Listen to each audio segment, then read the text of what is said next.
Welcome to Krishna Coaching Center Class 12th History Chapter number 1. So Chapter number 1 में हमारा topic है discovering the Harappan civilisation कि Harappan civilisation को हमने किस तरीके से डिस्कवर किया.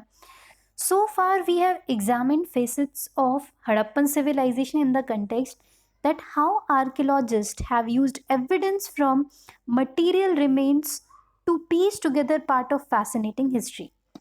However, there is another story as well about how archaeologists discovered the civilization.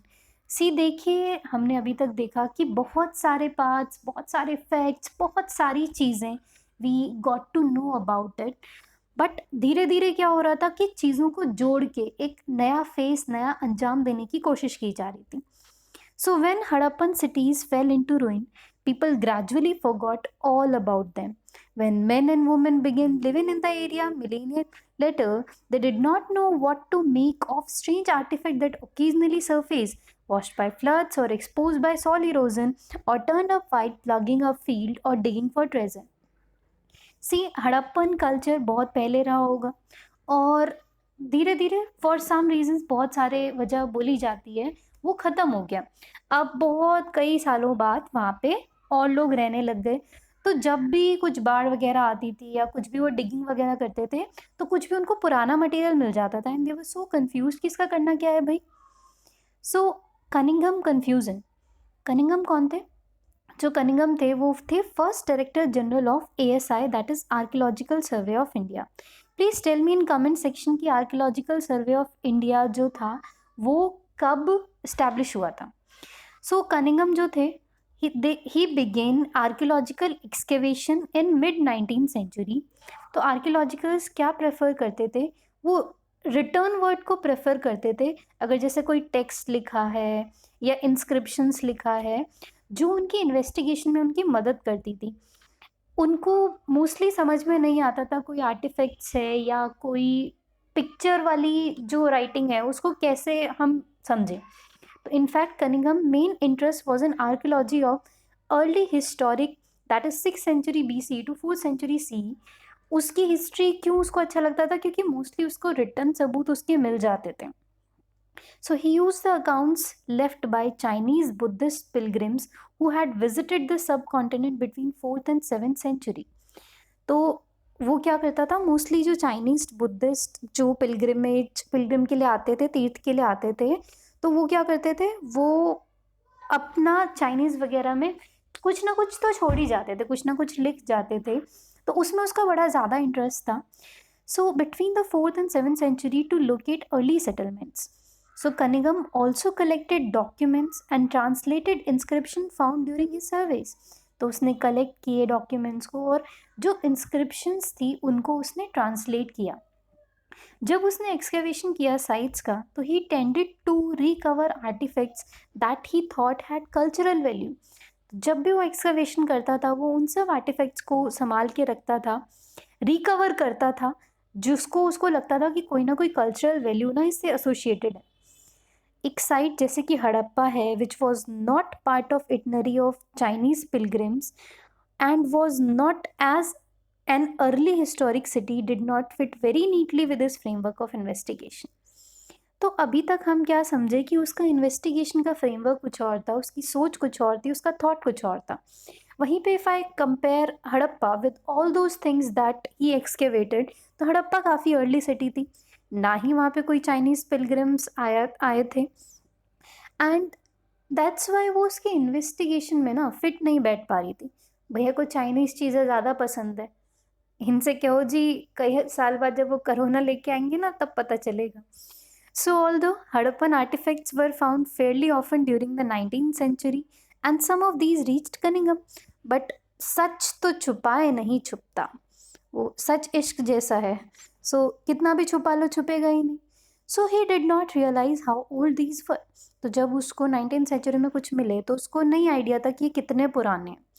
Harappan seal was given to Cunningham by an Englishman, so he noted the object but unsuccessfully tried to place it within the time frame in which he was familiar.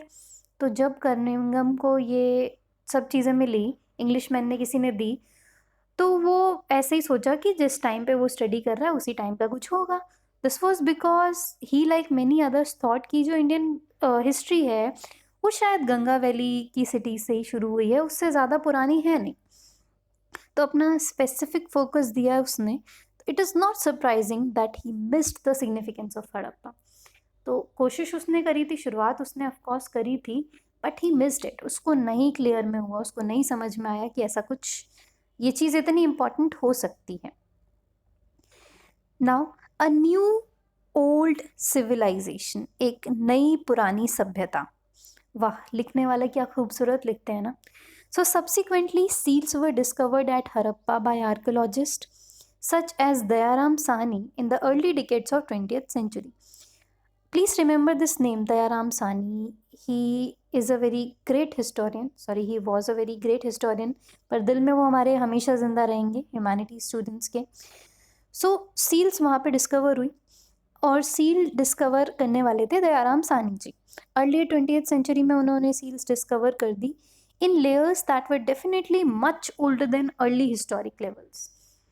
तो ये seal उन्होंने discover करी थी layers में। Layers is what कि आप imagine करिए कि एक धरती है, आफ्टर अ टाइम उस धरती पे एक और धरती की लेयर, एक और धरती की लेयर, एक और धरती की लेयर ऐड होती चली जाती है। You can compare it to the rocks. कौन से रॉक? जो सेडिमेंट्री रॉक होते हैं। तो ये लेयर बाय लेयर है। तो जिस लेयर पे उनको वो सील मिली वो लेयर काफ़ी पुरानी थी, like it is much older than early historic level. It was then that their significance began to be realise. तो जब वो उनको मिला ना, उस समय से ही समझ में आने लगा कि भैया ये कोई छोटी बात नहीं है, इसका बड़ा इंपॉर्टेंस है। So another archaeologist रखलाल Das Banerjee, ये भी नाम याद रखेंगे आप। पहला नाम दयाराम साहनी, दूसरा Rakhal Das Banerjee. He found similar seals at Mohenjodaro. तो उन्हें मोहनजोदारो में भी सिमिलर सील्स मिली, जिसकी वजह से that lead to the conjecture that these sites were part of single archaeological culture. तो अगर कोई चीज़ इतनी सिमिलर है, टाइम फ्रेम भी इनको शायद उस समय लग रहा था सिमिलर है, तो उनको लगा कि ये सिंगल आर्कियोलॉजिकल कल्चर का बेस्ड हो सकते हैं। But remember, Harappa is different and Mohenjodaro is different. We often confuse it by thinking कि ये दोनों सेम है, बट ये दोनों सेम नहीं है। Based on these finds in 1924 John Marshall, जो उस समय डायरेक्टर जनरल थे archaeological survey of India, he announced the discovery of new civilization in the Indus Valley to the world.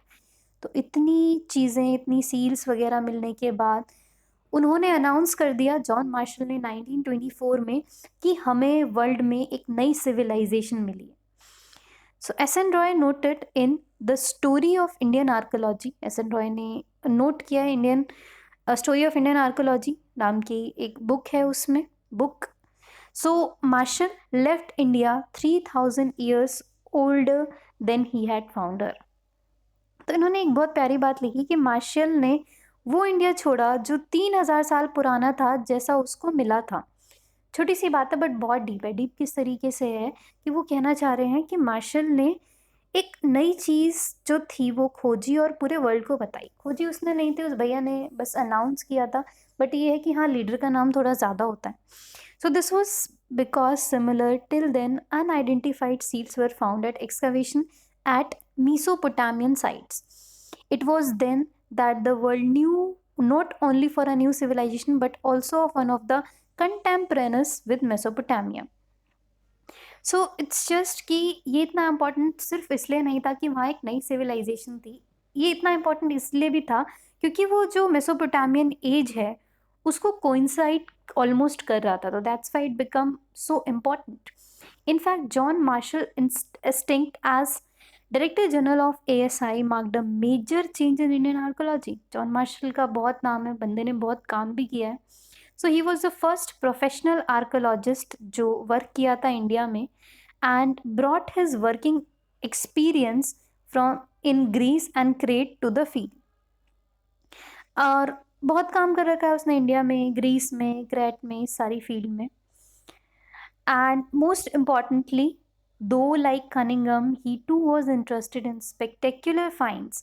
He was equally keen to look for patterns for everyday life.